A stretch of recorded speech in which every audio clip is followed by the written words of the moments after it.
All of these parents got good questions right now, and the one thing that's bothering me is, yes, you guys is writing them down, and then after you guys write them down, you're gonna give them to the board members to answer the questions. Why should they get 3 and 4 days to look over the question before they can be prepared? They should be front and center. If somebody have a question, it should be right on the spot. I mean, if you gave us 3 days to answer a question, of course, we're gonna know how to answer it. The whole board should be right here, front and center. The other question I got, what's gonna happen to this school if it gets closed down? Is this gonna be a big eyesore, or what's gonna happen to the computers? You know what I'm saying? Or is all the inner city kids gonna go away and they bring in charter kids? What's gonna happen here?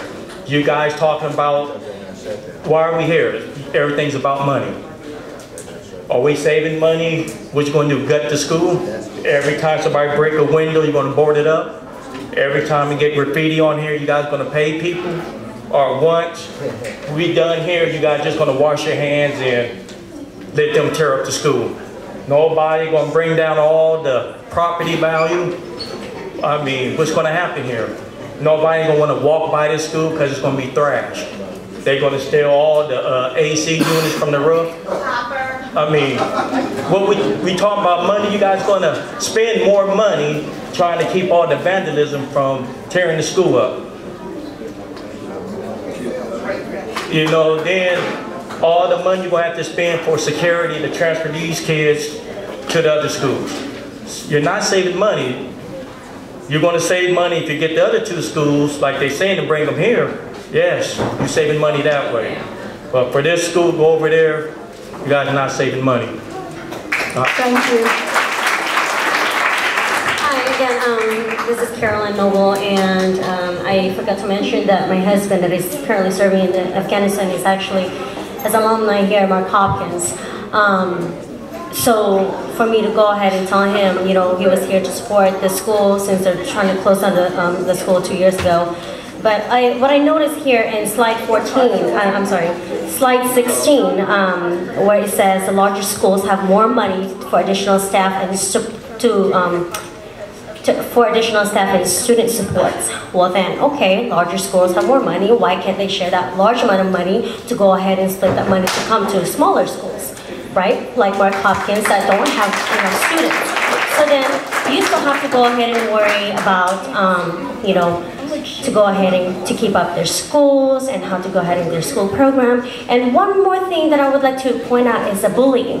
Okay, now you're gonna have a whole bunch of students that are gonna go on a lottery to other schools. Now that's gonna affect the kids' schools, you know, education as far as, okay, we don't know if the kids are gonna get bullied or not. Okay, so yes, we try to do prevention of the bullies, but knowing the surroundings that they're gonna go to a different school, they're not gonna be comfortable, they may not, we don't know. But, you know, I have moved to different school. I personally did not come from Mark Hopkins, but from moving from one school to another is difficult for our children because they have already settled to one place. And like what I said, I had mentioned earlier that I have 3 kids. I mean, I have 4, but my 3 boys are actually going to school here, and I want to make sure that all my three kids will finish their school here. And you know, partially I would like my daughter to come here as well to finish, so you know, to have alumni and show good for other kids, and to academically they're doing well. But I mean, part of the things is that one question, I have a couple more questions, is that so if the safety of the students is one of the #1 concerns that the district has, is the district ready to assume the cost of lawsuits that could arise if something happens to students who are walking 2 or more miles from their house? Let's say they missed the bus. Okay, what's going to happen? Oh, they could be standing over there. You don't have support from SAC PD because are they going to wait the school bus stops or what? So, well, a lot of people will move out from the neighborhood. You know, will they, increase abandonment of the homes here in the area? Or, and also one more thing is that why has the district not followed the established protocol that provides the necessary transparency and community involvement needed to help our communities? Okay, thank you.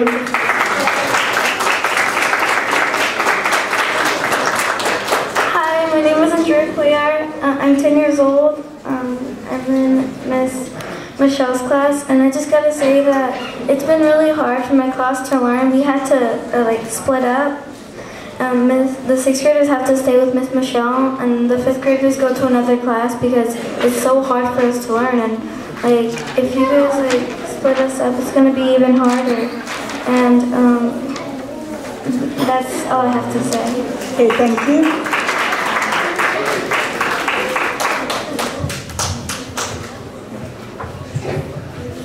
Hi, my name's Kevin. Sorry, I've been outside, so I hope I'm not repeating anything anybody has said yet. I have no interest in this school because my kids go to another school in another part of town. But I identify and I relate because I got 3 girls, and you guys seen, if you watch the news, you see it all the time. Predators looking for kids, you know, kidnappings or attempted kidnappings, and you know, miss the bus or if they have to walk. These predators, they scope them out, you know. It's just it's all bad, man. It's all bad. You know, they should keep the school open.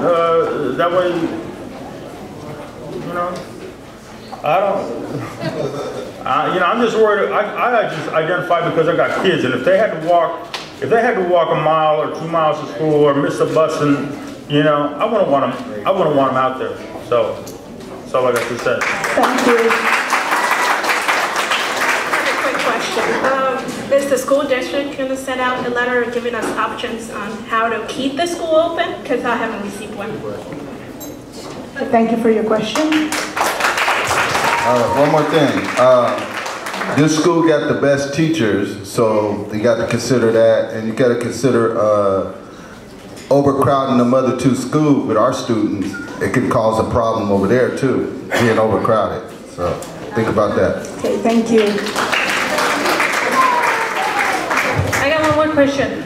I've been getting a lot of feedbacks from parents for Hispanic parents.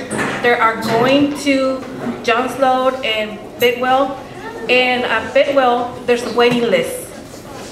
At John Sloat, they say definitely there's no place for your kid here. So what's going to happen?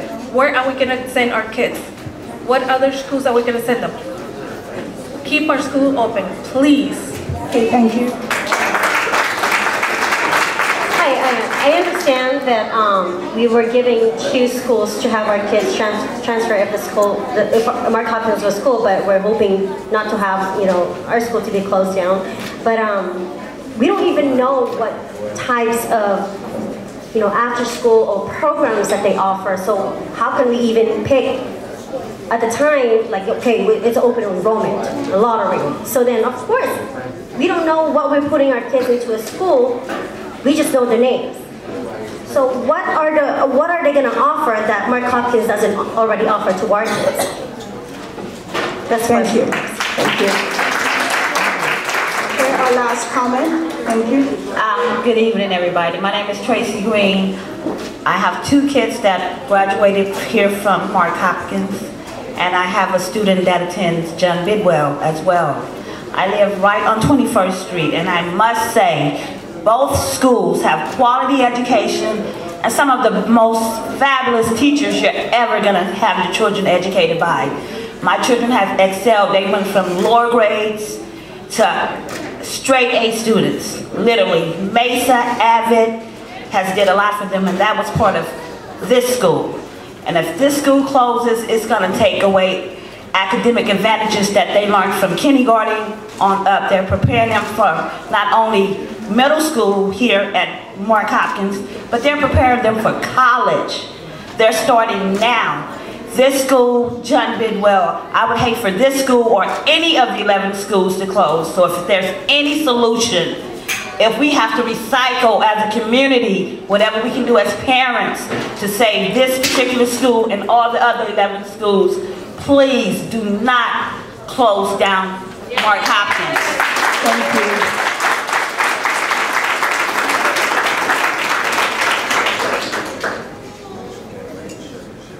Okay, on behalf of Superintendent Raymond and the Board of Education, I would like to thank you for coming out tonight and sharing your thoughts, your comments, and your questions with us. It is quite evident the passion that you have for your school, the love that you have for your school, and your commitment. I would also like to thank Principal Dr. Simmons for being here tonight as well.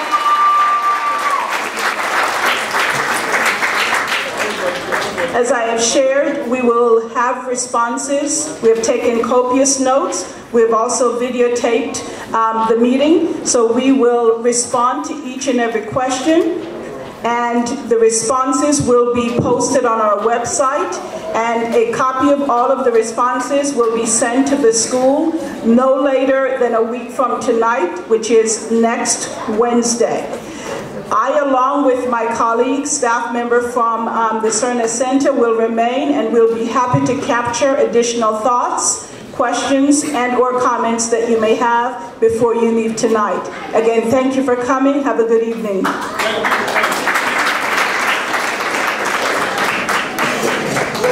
Contact.